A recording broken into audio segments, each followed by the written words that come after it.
নন্দীগ্রামে মাননীয় মুখ্যমন্ত্রী মমতা বন্দ্যোপাধ্যায় যখন বয়ালের ৭ নম্বর বুথে দাঁড়িয়ে রাজ্যপালকে ফোন করছেন, ঠিক সেই সময় কিন্তু জয়নগরে ভাষণ দেওয়ায় ব্যস্ত ছিলেন মাননীয় প্রধানমন্ত্রী নরেন্দ্র মোদী। বিগত ১০ বছরে তৃণমূল সরকার কি কাজ করেছে আর বিজেপি সরকার ক্ষমতায় আসলে পশ্চিমবঙ্গের রূপরেখা ঠিক কেমন হতে চলেছে, বিজেপি কেমনভাবে শাসন করবে পশ্চিমবঙ্গ, সেটি কিন্তু সাফ আজ জানিয়ে দিলেন প্রধানমন্ত্রী নরেন্দ্র মোদী। চলুন তার ভাষণ এক নজরে শুনে নেওয়া যাক বা দেখে নেওয়া যাক।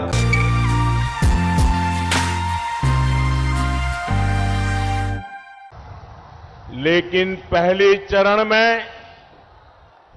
जिस तरह का दमदार शुरुआत बीजेपी ने की है, ये साफ है कि जनता की आवाज को ईश्वर का भी आशीर्वाद मिल गया है। बंगाल में बीजेपी की जीत का आंकड़ा 200 के भी पार जाएगा।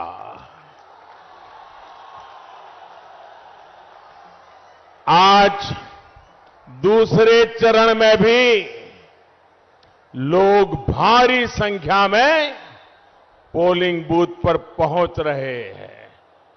हर तरफ बीजेपी ही बीजेपी है, बीजेपी की लहर है। भाई और बहनों, आज यहां आपके बीच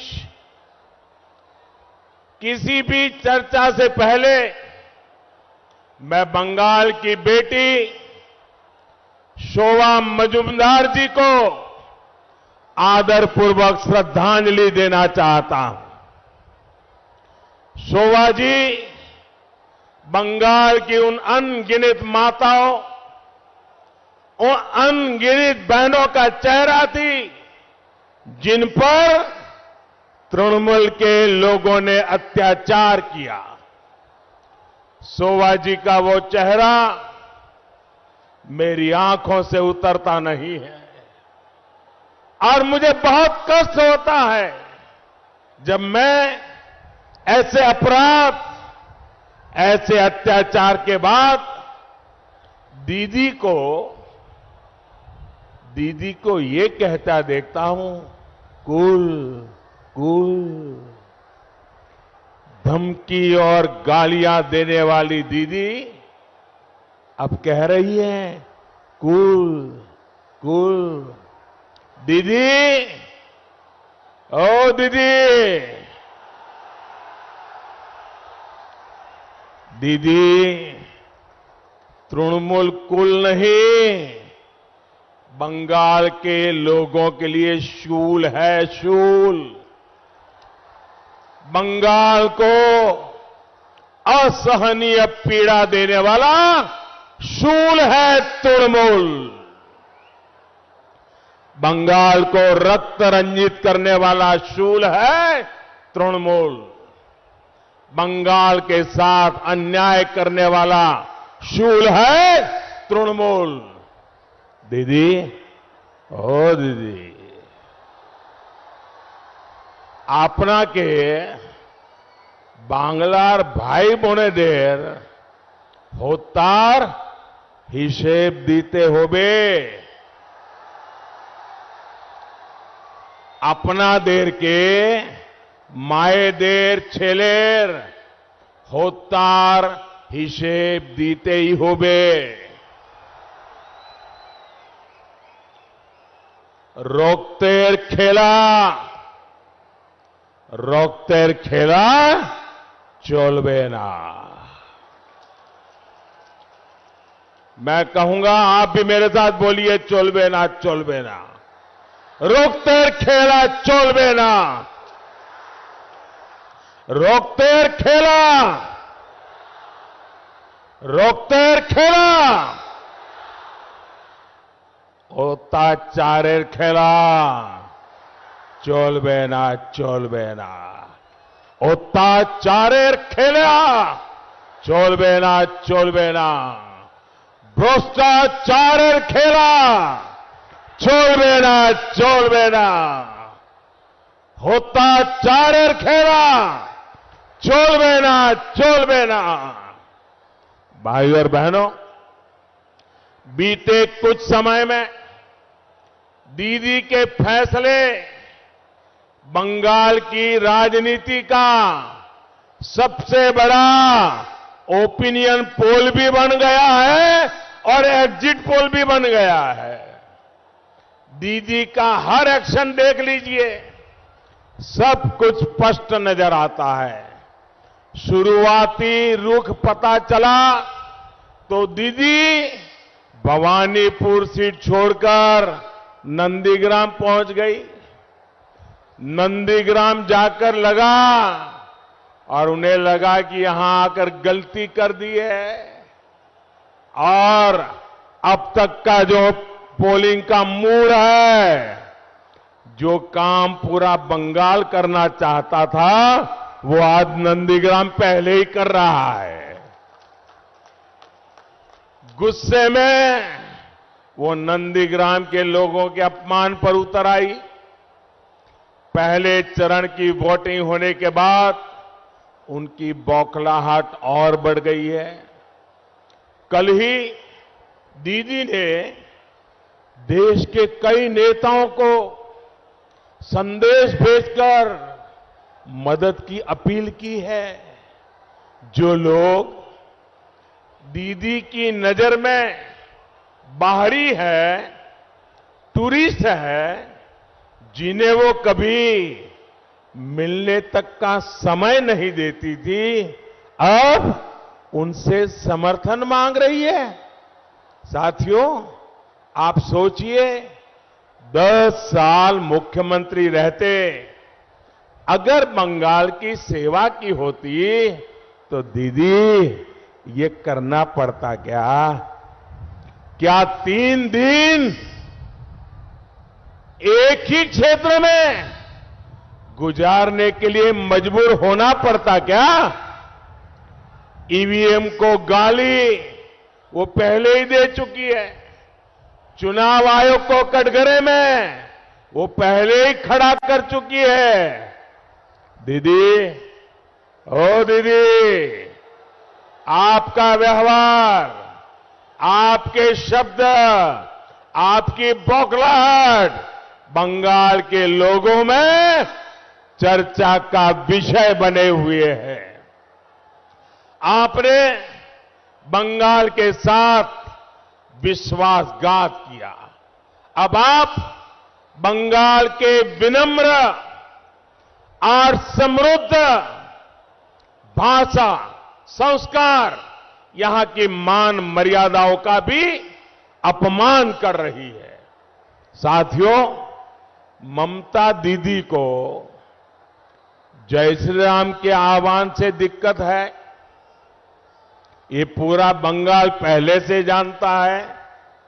ममता दीदी को दुर्गा जी की प्रतिमा के विसर्जन से दिक्कत रही है, ये भी पूरा बंगाल पहले से जानता है। लेकिन अब दीदी को तिलक से दिक्कत है, अब दीदी को भगवा वस्त्र से दिक्कत है, और तो और अब दीदी के लोग चोटी रखने वालों को राक्षस कहने लगे हैं। ममता दीदी, आपको वोट के लिए किसी को खुश करना है तो ये आपका अधिकार है, आप जरूर करिए। आपको मुझे गाली देनी है, जरूर देते रहिए, लेकिन पश्चिम बंगाल के लोगों की आस्था को, रामकृष्ण परमहंस, स्वामी विवेकानंद, चैतन्य महाप्रभु की पहचान को मैं गाली नहीं देने दूंगा। भाई और बहनों, दीदी जिस तरह यूपी और बिहार के लोगों के खिलाफ दुश्मनी की भाषा बोल रही है, वो उनकी राजनीतिक समझ पर सवाल पैदा कर रहा है। दीदी, आप ये भूल रही है कि आपने सीएम के नाते संविधान की शपथ ली हुई है। भारत का संविधान आपको इसकी इजाजत नहीं देता कि आप दूसरे राज्यों के लोगों का इस तरह अपमान करें। मैं फिर कहूंगा, आपको मेरी जितनी बेइज्जती करनी हो उतनी बेइज्जती करिए। स्क्रू ढीला हो गया जैसी बातें, एक से एक भद्दी गालियां आपने मुझे दी है, लेकिन दीदी मेरा आग्रह आपसे यही है कि देश का संविधान का अपमान मत करिए। बाबा साहब आंबेडकर की भावना का अपमान मत करिए। वाकई साथियों, मैं हैरान हूं कि दीदी को क्या हो गया है। कुछ दिनों पहले मैं बांग्लादेश गया था। वहां मैंने 51 शक्तिपीठों में से एक जशोरेश्वरी काली माता मंदिर के दर्शन किए, पूजा अर्चना की, लेकिन दीदी को इस पर घोर आपत्ति है। मैंने ओराकांदी में हरिचरण ठाकुर, गुरुचरण ठाकुर जी की पुण्य भूमि में जाकर पूरे देश के लिए आशीर्वाद मांगा। ये देखकर भी दीदी का गुस्सा 7वें आसमान पर पहुंच गया। आप बताइए साथियों, मां काली के मंदिर में जाना गलत है क्या? गलत है क्या? ये मेरी सारी माताएं बहनें कह रही है, नहीं गलत नहीं है। हरिचंद ठाकुर जी को प्रणाम करना गलत है क्या? दीदी, ओ दीदी, दीदी आप हमको जानती नहीं हो। दीदी, हम सीजनल श्रद्धा वाले लोग नहीं हैं। हम अपनी आस्था, अपनी परंपरा पर हमेशा गर्व करने वाले लोग हैं। भाई और बहनों, दीदी की समस्या क्या है वो ये पूरा क्षेत्र जानता है, ये सुंदरबन का इलाका जानता है। घुसपैठियों को खुश करने के लिए दीदी बंगाल के लोगों को भूल गई। यहां उन्नयन के नाम पर उन्होंने 10 साल में क्या किया, इसका कोई ठोस जवाब दीदी के पास नहीं है। तेज पानी से बचाने के लिए डैम की क्या हालत है, ये आप लोग अच्छी तरह जानते हैं।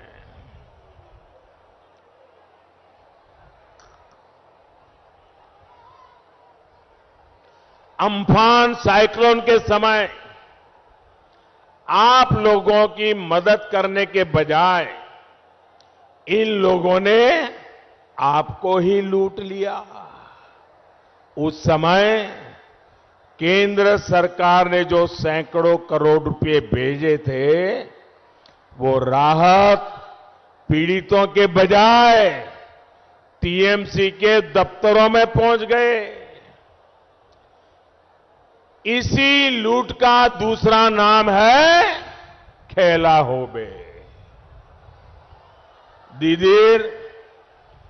दीदी जोने बांग्ला खेलार माठ छिलो, खेलार माठ आछे और खेलार माठी थापकबे।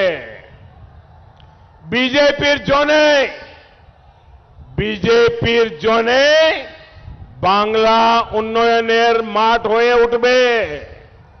বিজেপির জন্যে বাংলা শিক্ষার মাঠ হয়ে উঠবে। বিজেপির জন্যে বাংলা শিল্পের माठ होए उठबे।